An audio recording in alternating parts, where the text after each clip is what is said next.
Hi friends, this is your pal Scott, and today I am going to do a video response to a Twitter post.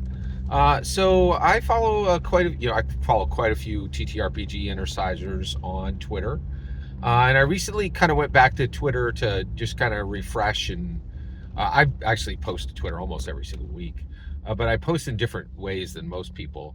So just kind of re-establishing my engagement, or just kind of actually giving it more focus. I don't think I ever stopped. I never stopped posting on. I post quite a bit to Twitter, but I don't necessarily engage with the other content creators there.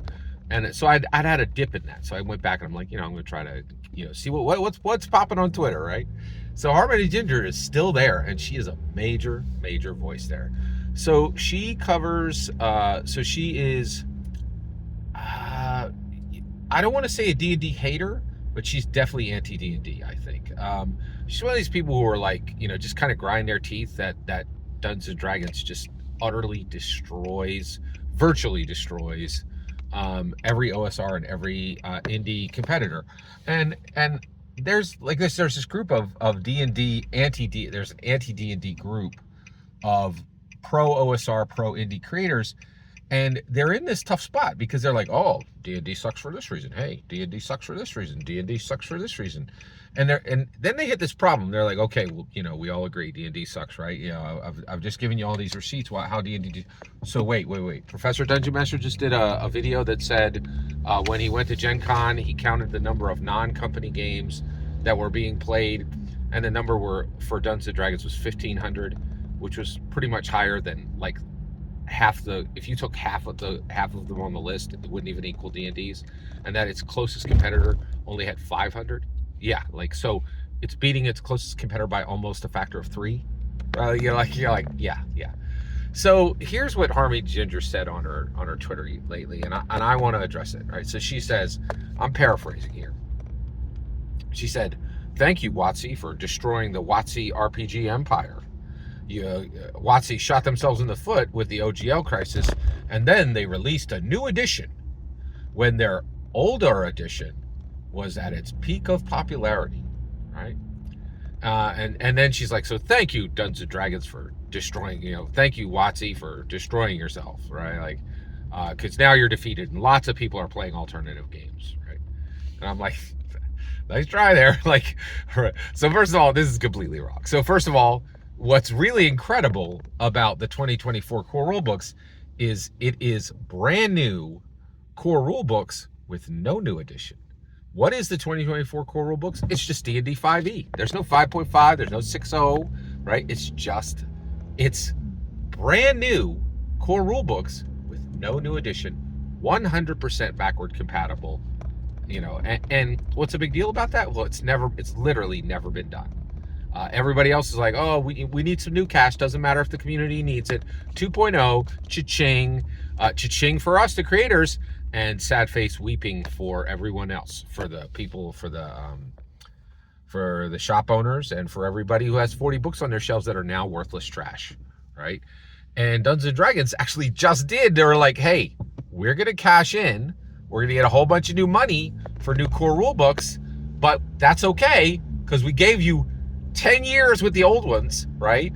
And get this, they're completely backwards compatible. They're actually backwards compatible. So we get new core rule books, but we don't iterate the edition. So she is massively wrong on that, right? In my opinion. The other one is WoTC did not shoot itself in the foot with the OGL crisis. They actually gained from the OGL crisis.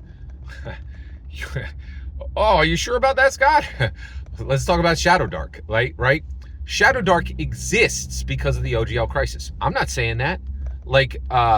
Kelsey Dion actually said that. She said, when the OGL crisis came, we were just going to plop out Shadowdark as another, scrub also ran 5e, here's some more nonsense, right? But because they did the OGL crisis, we had to really dig in and create our own rule set, which created real innovation.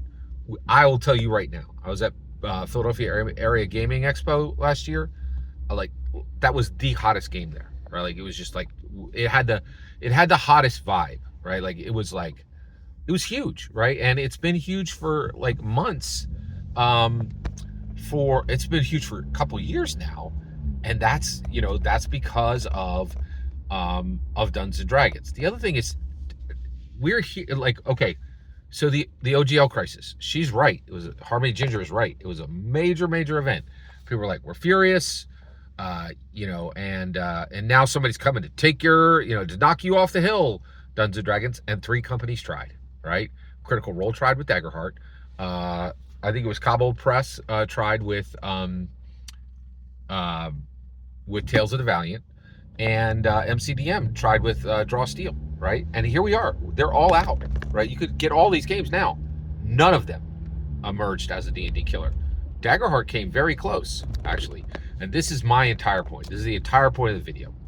The Daggerheart Down event, the moment Critical Role was holding in hand a phenomenal tabletop role-playing game, fully printed in color, that was both commercially and critically successful, and said, we choose Dungeons and Dragons. We reject our own game. We reject our own game. And get this, the reason why the OGL crisis was not a crisis. It was a gift. Hasbro won in every possible way. Dungeons & Dragons has won in every possible way, right? The OSR and indies have been outrageously embarrassed, right? First of all, the OSR and the indies can't even do what Critical Role did with Daggerheart. They can't create a fully functioning, full color, beautifully created game with solid rules, and then that blows off the shelves. Nothing the indies have created have blown off the shelves the way Daggerheart blew off the shelves this year, right? And received critical acclaim, right? The OSRs and indies can't even match that. And the creators of Daggerheart were like, okay, we have fully in hand, we have the D&D killer. We're clutching it right now. It's in our paws. We reject it. There will be no D&D kill. There will be a D&D embrace. And they did. They rejected the #1 OSR indie game in the world to continue to play Dungeons & Dragons. So nothing has defeated the WoTC RPG empire. Are you kidding? This Death Star is fully operational. Okay? You think D&D is strong now? We're about to hit the biggest streaming show in the world.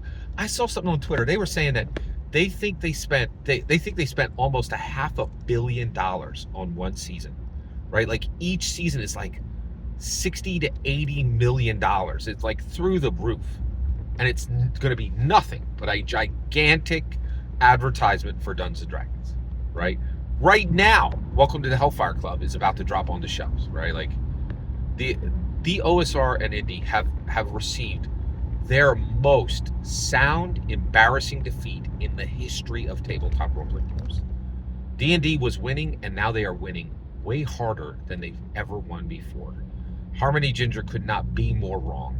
Like it is, in my humble opinion. Every single word you just heard in this video is my humble opinion. The important part is when I get to hear your humble opinion. When you get in the comments and send your traffic. Please consider liking and subscribing, and have a fetch millennium.